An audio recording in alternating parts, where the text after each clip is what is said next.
Next on Worcester News Tonight, a man's body pulled from a Central Mass lake today. A family is mourning as an investigation is underway. Plus, a man faces a judge today after critically injuring a nurse inside a Southbridge hospital. Tonight, we're hearing from that nurse's family. For joining us tonight. I'm Catherine Rioli. New tonight, Uxbridge police and the district attorney's office are investigating after the body of a man is pulled from a pond early Thursday evening. Emergency crews recovered the man's body from Whitten Pond off of East Hartford Ave around 6 o'clock. Investigators have not released a name, but the man's family identifies him as 33-year-old Patrick Murphy. A neighbor says the victim had his share of problems in the past, and this is a tragedy for the family. Just got out of jail. Sad. Yeah. We're all just going to be there for them, The district attorney's office has not released any information on the cause of death, but police say there is no danger to the public. We're hearing from the family of a nurse in critical condition after she was stabbed by a patient at a Southbridge hospital. She was stabilized at the Harrington Hospital on Thursday before being life-flighted to UMass Memorial Medical Center. Tonight, her family is thanking the doctors and nurses who helped save her life. Says, quote, without these people being in the right place at the right time, the results would have been much worse. This team at Harrington Hospital, without question, saved their colleague and friend's life. Earlier today, the 24-year-old patient was arraigned in Worcester District Court, where he faces several charges. Olivia Lemon reports. 24-year-old Connor O'Regan is accused of stabbing a nurse at Harrington Hospital. He's facing multiple charges, including armed assault with intent to murder. All right, Mr. O'Regan, did you hear the charge?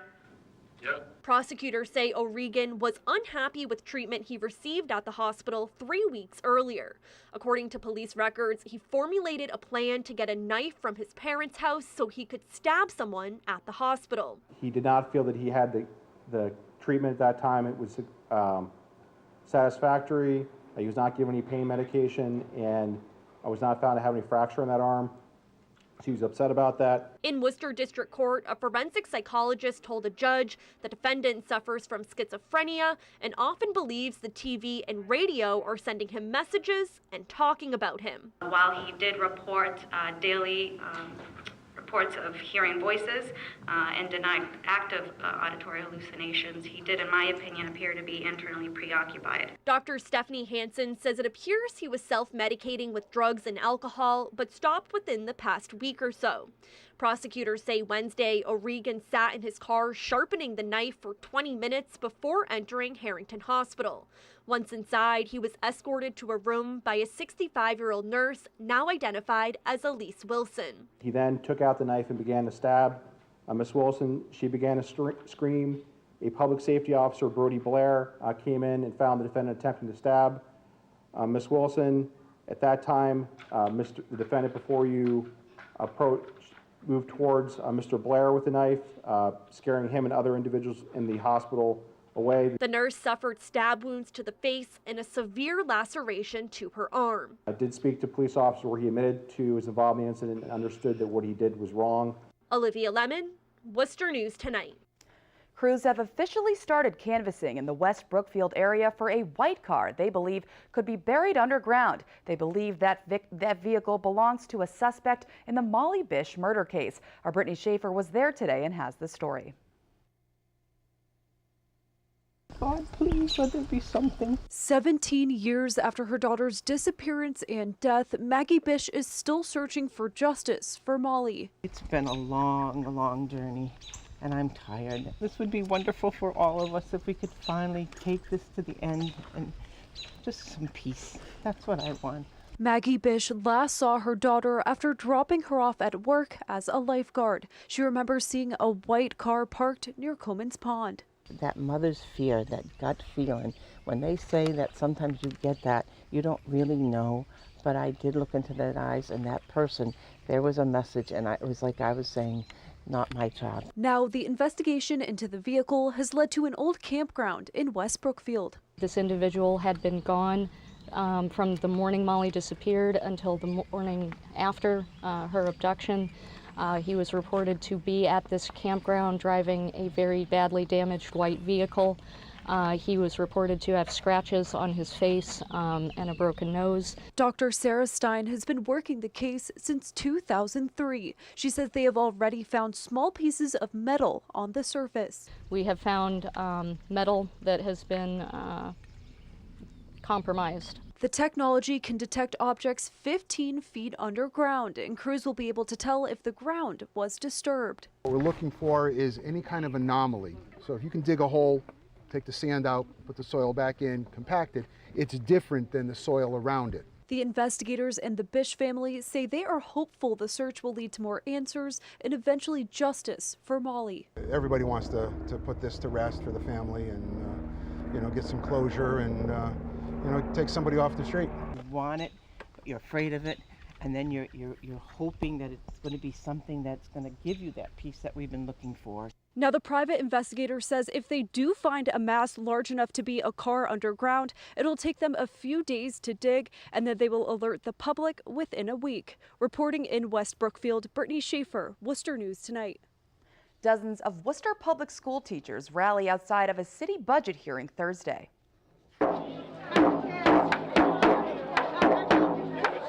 The Educational Association of Worcester met in front of City Hall to voice concerns over teacher contracts. The union says public school teachers in Worcester have worked without, educators have worked without contracts for the last year. The president in the EAW says with the decreasing number of teachers and increasing student enrollment, teachers deserve better wages. Members came to school the first day of school and every day there since then, and they acted in good faith, and they taught like they had given them a 10% raise. There was integrity and to the process, and we're just asking for that same integrity and respect to be shown to us. The EAW says the city must support public education in order to be seen as a, quote, city on the rise. Firefighters have been busy trying to put out a large brush fire in Millbury. That was earlier this afternoon, but several surrounding towns have responded to that fire over the past 2 days. And our Rosalind Flaherty explains neighbors are concerned about the close proximity of this fire to their homes. For a second straight day, firefighters worked to put out a large brush fire in Millbury. Labor intensive, it's way up on the hill. It's hard to get water up there. Millbury Fire Chief Richard Hamilton says the fire started around noon Wednesday in an area near Silver Fox Drive and the Massachusetts Turnpike. Firefighters were called back in the early morning hours Thursday and then again at 11 this morning. Difficult access. We need a lot of water in there, so we have multiple mutual aid with brush and forestry units. Darlene Karen says the fire came close to a shed in her neighbor's yard. Some in the neighborhood are concerned about how close the flames were. I'm worried that it's going to flare up again. Scary. It is. I won't sleep this evening. Darlene says she saw a wall of smoke approaching and almost had to take matters into her own hands. I ran back down because I was looking to see if I could find a shovel or something and find a place that there's actual dirt, and I was just looking to see if I could stop it at its tracks. Chief Hamilton says his main concern was protecting the houses. He says about 7 acres have been burned and they've used more than 5,000 gallons of water. We're shuttling water from a nearby hydrant in Grafton, and we're running it because we're using so much water. We have big lines running up into the woods feeding everybody. Rosalind Flaherty, Worcester News Tonight. And the fire chief says the fire is now beginning to look suspicious. He says another fire broke out near the original site later on this afternoon. Turning now to the Canal District, it could soon be home to a public marketplace. Local businessman Alan Fletcher submitted blueprints to the city's planning board, calling for an 80,000 square foot development. It would add a marketplace and apartments adjacent to Kelley Square.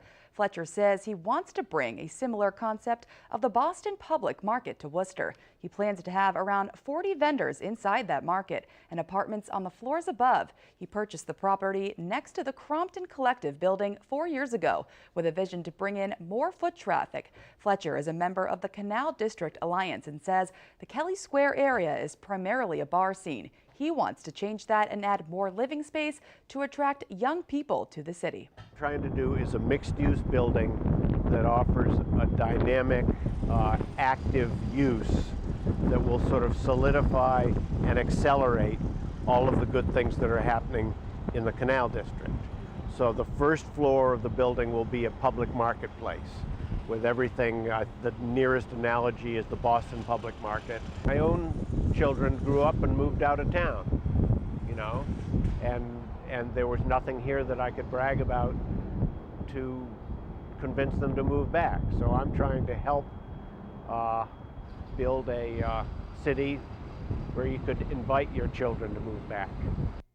And Fletcher says they are aiming to break ground in construction in August and complete the property by the fall of 2018.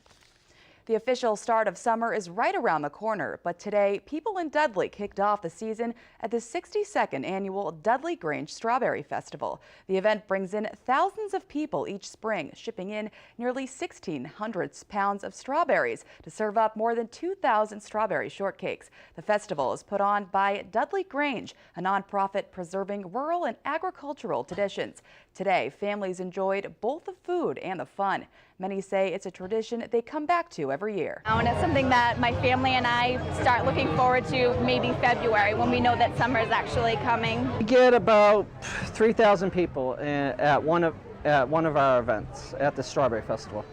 How many pounds of strawberries do you think? We'll be going through all 1,600 pounds. Dudley Grange also holds an apple festival in the fall. Today's event took place at Nichols